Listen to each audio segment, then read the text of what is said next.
Salut les amis, c'est Jordan, j'espère que vous allez bien. On se retrouve aujourd'hui pour une nouvelle vidéo que j'ai tournée en fait il y a déjà un an, puisque si vous ne le savez pas, il y a un an à peu près, j'étais à l'Open Soprasteria de Lyon, un tournoi Challenger, donc la deuxième division du tennis professionnel, et j'ai eu la chance de faire déjà 2 vidéos là-bas, donc je vous mets les liens de ces 2 vidéos en description, n'hésitez pas à aller les voir après cette vidéo.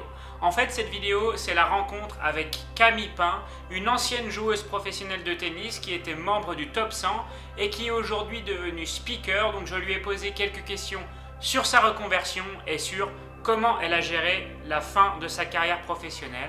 Donc je vous laisse avec Camille Pin qui nous explique un petit peu tout ça et quelques images de son nouveau métier et de ses meilleurs moments au tennis. Allez, on y va. Camille Pin, c'est à toi. Salut Camille. Bonjour. Alors merci d'accepter cette petite interview. Avec plaisir.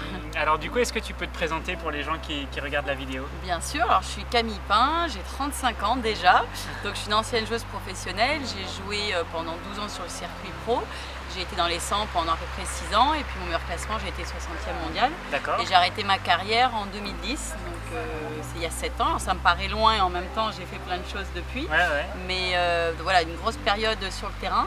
Et maintenant, donc dans ma reconversion, j'ai fait du marketing sportif, mais également des médias, beaucoup de médias, donc commentaires, analyse de matchs, interviews de joueurs. Et dans cette reconversion, ça m'a permis aujourd'hui d'être speaker ici sur ce tournoi, dans lequel donc, je présente les joueurs, mais aussi je les interview, donc ça rejoint aussi le métier de journaliste que je fais depuis 7 ans. On dit speaker ou speakerine pour une dame? En fait, je crois qu'il n'y a jamais eu de femme encore speaker, donc il faut qu'on décide nous en fait. Hein. D'accord, ok. Donc moi je dis plutôt speaker parce que speakerine ça fait un peu speakerine des années, c'est pas du tout le même métier. Old school. Donc ça va un peu old school, donc on va dire je pense speaker mais féminin. Voilà. Ok. Tu as arrêté ta carrière à 28 ans? Oui. C'était un choix ou alors tu étais un peu embêtée physiquement? Non, ça a été un choix parce que j'ai eu des problèmes familiaux qui m'ont un peu écarté des terrains. Ouais. Et surtout en termes de motivation, moi qui étais très combative et je jouais vraiment sur ces qualités-là, ces problèmes que j'ai pu avoir ont donné moins envie de jouer, donc je sentais que ça ne servait plus à rien que j'aille sur le terrain si j'avais pas cette flamme qui m'a toujours animée. Donc ça a été un choix qui m'a été un peu imposé par la vie, mais qui a fait qu'à un moment il faut prendre des décisions quand on n'est plus aussi compétitif et qu'on manque des choses pour bien jouer. Donc j'étais assez lucide de ce côté-là, donc c'est pour ça que j'ai décidé d'arrêter. Et puis derrière, comme la reconversion, j'avais quand même hâte de découvrir d'autres choses, ça m'intéressait, donc je me sentais pas frustrée d'avoir arrêté. Et tout de suite, quand tu as arrêté, tu savais ce que tu avais envie de faire, travailler dans les médias, faire speaker, ou alors tu as eu un petit moment où tu as hésité?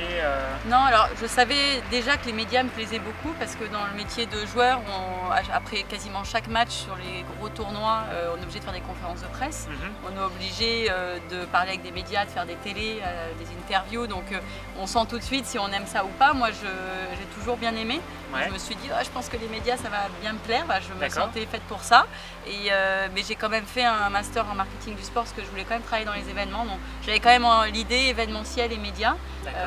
Après c'est vrai que pendant 2-3 ans j'ai fait vraiment médias avec les événements, et puis au bout d'un moment j'ai eu l'opportunité d'entraîner des joueuses. Je me suis dit bon, j'ai pas forcément envie au départ, mais je l'ai quand même fait. J'ai passé mon diplôme d'entraîneur pour l'avoir en tout cas voilà, dans ma poche. Et ça m'a beaucoup plu d'entraîner aussi, donc j'ai mixé les médias et les entraînements. Et là j'ai fait quelques années d'entraînement et là je viens d'arrêter parce que j'ai 2 petits garçons et que j'ai pas trop envie de voyager. Il faut aller sur les tournois avec les joueuses. Donc j'aime bien voyager sur des événements parce que c'est de manière très ponctuelle. Mais après tout au long de l'année, pour un entraîneur, c'est vraiment important de pouvoir voyager avec ses joueurs. Et moi ma vie me le permet pas actuellement, mais pourquoi pas dans quelques années. C'est pas trop dur justement après avoir connu la vie de joueuse professionnelle, d'être toujours aux 4 coins du monde et puis de se retrouver assis sur les bancs de l'université? Ouais, mais justement c'est aussi ça dont j'avais envie, c'était de changer un petit peu justement mon univers. Et j'ai adoré le circuit, c'est vrai qu'il y a des joueurs qui n'aiment pas du tout. Moi j'ai vraiment adoré voyager, adoré me retrouver dans les tournois, même s'il y a de l'attente, même si c'est loin. C'est vraiment quelque chose qui m'a plu. Mais après j'ai eu une éducation assez classique, française, je suis restée chez moi jusqu'à mes 17 ans. Donc j'ai pas été en pôle, donc j'ai pas été vraiment complètement coupée du monde. Parce que mon contexte familial me le permettait. J'ai pu rester longtemps chez moi avec mes parents, mes sœurs. Donc ce qui fait que ça m'a pas fait un choc thermique non plus, de retrouver une vie un peu plus normale. Et surtout que j'ai continué à voyager au départ, j'ai fait petit à petit. Ça s'est fait, parce que ce qui est difficile aussi, c'est qu'on voyage 35 semaines à l'année. C'est vrai que du jour au lendemain, si vous êtes sédentaire, pour quelqu'un qui aime voyager, ça peut être difficile. En fait, je l'ai fait progressivement, j'ai accompagné des copines sur des grands chelems au début, donc ça s'est fait vraiment naturellement. Parlons un peu de ce que tu fais aujourd'hui. Donc speaker ici au tournoi l'Open Soprasteria. En quoi est-ce que ça consiste? Alors le métier principal, c'est en fait d'être l'animateur de cet Open. Alors animateur, ça consiste à déjà présenter les joueurs, les présenter lorsqu'ils rentrent sur le terrain. Donc c'est vraiment un métier d'animation pour que le public en profite. Ensuite, pendant l'échauffement des joueurs, je les présente personnellement pour donner des petites infos sympas sur ces joueurs-là. C'est vrai qu'on ne les connaît pas tous, et puis même au plus haut niveau, je pense qu'on aime bien avoir des petites informations, mais combien il a été, il me semble bien qu'il avait fait ça, j'en suis pas sûre. Donc moi j'apporte ces informations-là justement aux spectateurs. Et ensuite, à la fin du match, j'interviewe le vainqueur pour avoir ses impressions, et c'est aussi pour le public qui est à chaud. Donc ça c'est vraiment la partie sur chaque match. Et ensuite j'anime s'il y a des animations justement avec des partenaires, donc je suis aussi sollicitée pour faire ces animations, s'il y a des exhibitions.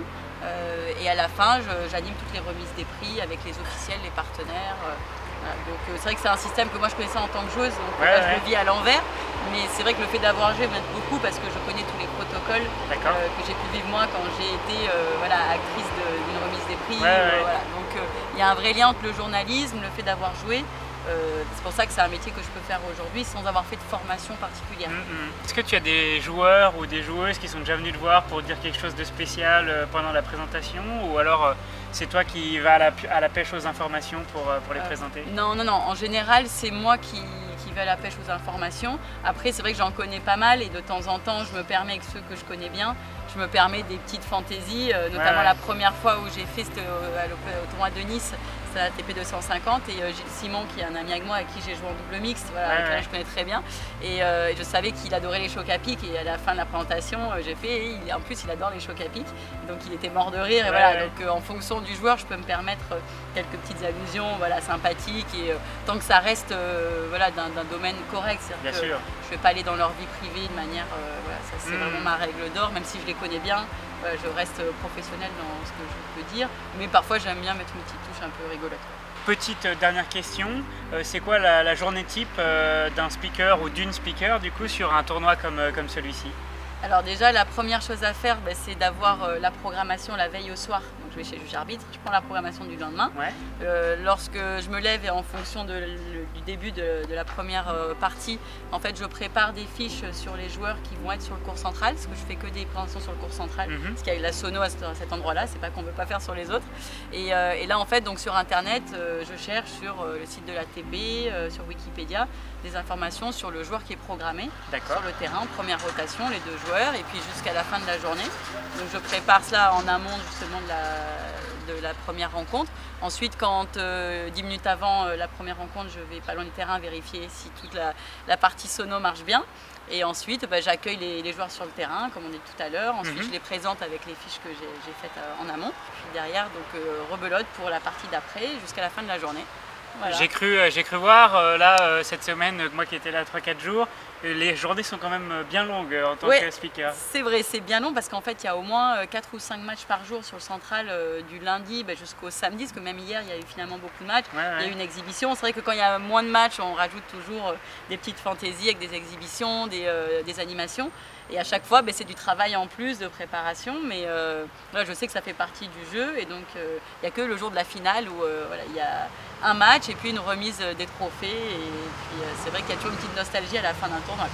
D'accord, écoute, de toute façon là, la finale est en train d'avoir lieu. Exactement, donc on va aller voir ça. Toi aussi. Ouais, très bien. Allez, merci beaucoup. Avec plaisir, à bientôt. Ciao, ciao. Bon et bien voilà les amis, c'est la fin de cette vidéo. Un grand merci encore une fois à l'Open Soprasteria pour leur invitation, et un grand merci à Camille Pin pour le temps qu'elle a accepté de passer avec moi. J'espère que vous avez aimé cette vidéo. Si c'est le cas, n'hésitez pas à lâcher un gros pouce bleu, ça me fait très plaisir. N'hésitez pas également à me dire en commentaire ce que vous en avez pensé. Je vous dis à très bientôt pour de nouvelles aventures. C'était Jordan. Ciao ciao.